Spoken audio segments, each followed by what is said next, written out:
नमस्ते। पता है कभी कभी ना बहुत छोटी छोटी सिंपल सी कहानियां जिंदगी के सबसे गहरे सवालों के जवाब दे जाती हैं।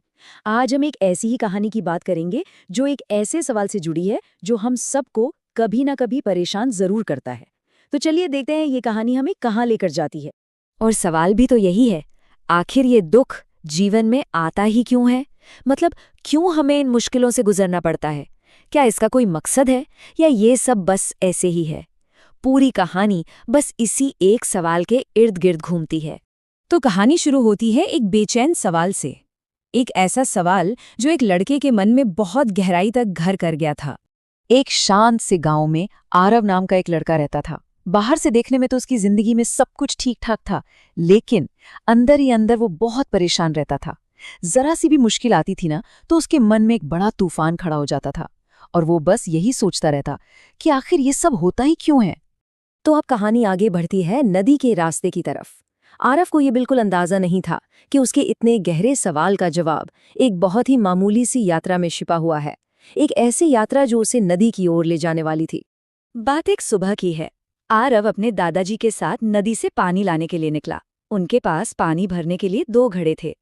ये एक बहुत ही साधारण सी सुबह लग रही थी, लेकिन यही सुबह आरव की सोच को हमेशा के लिए बदलने वाली थी।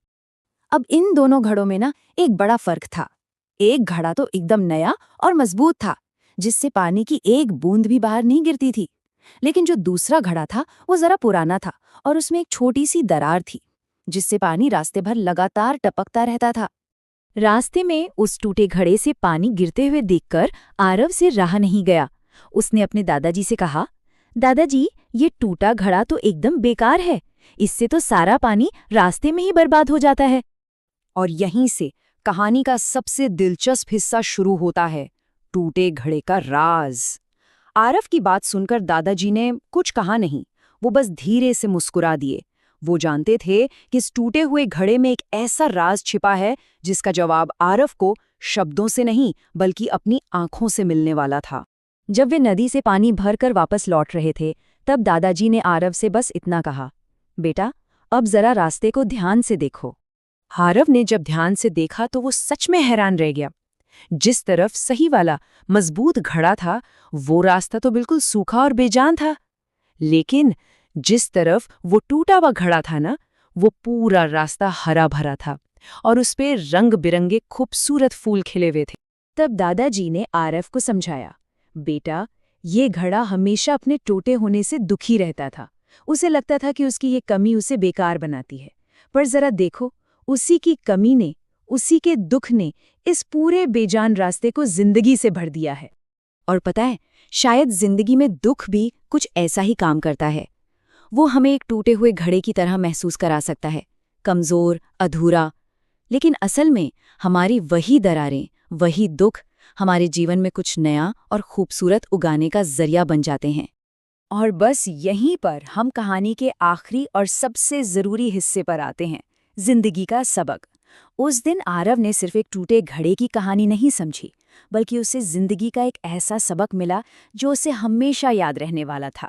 दादाजी ने बात को और आगे बढ़ाते हुए कहा, हम अक्सर दूसरों में सिर्फ कमियां ही देखते हैं, ठीक वैसे ही जैसे तुमने इस घड़े में देखी।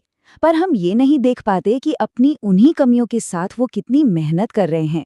हर इंसान किसी न किसी के लिए कुछ अच्छा कर ही रहा होता है। उस दिन के बाद आरव के मन में ना 3 बातें एकदम शीशे की तरह साफ हो गई। पहली, दुख से डरना नहीं है। दूसरी, हर मुश्किल को एक सीख में बदलना है। और तीसरी, सबसे जरूरी, लोगों को उनकी कमियों के लिए जज करने की बजाय उन्हें समझने की कोशिश करनी है। तो इस छोटी सी प्यारी सी कहानी से हम क्या सीख सकते हैं? पहली बात तो ये कि दुख हमें वो सबक सिखाता है जो शायद कोई और नहीं सिखा सकता। दूसरी, जिसे हम अपनी कमी समझते हैं, अक्सर उसी के पीछे कोई बहुत बड़ी अच्छाई छिपी होती है। तीसरी, किसी को परखने से पहले उसे समझने की कोशिश करना बहुत जरूरी है। और शायद सबसे बड़ी बात कि सहनशीलता और हमदर्दी ही हमारी असली ताकत है। और अब आखिर में ये सवाल हम सबके लिए है। जरा सोचकर देखें, हमारी कौन सी ऐसी कमी है, कौन सी ऐसी दरार है जिसे हम अपनी कमजोरी मानते हैं, पर क्या पता शायद वही अनजाने में किसी और के रास्ते में फूल खिला रही हो। इस सवाल पर जरूर सोचिएगा। नमस्कार।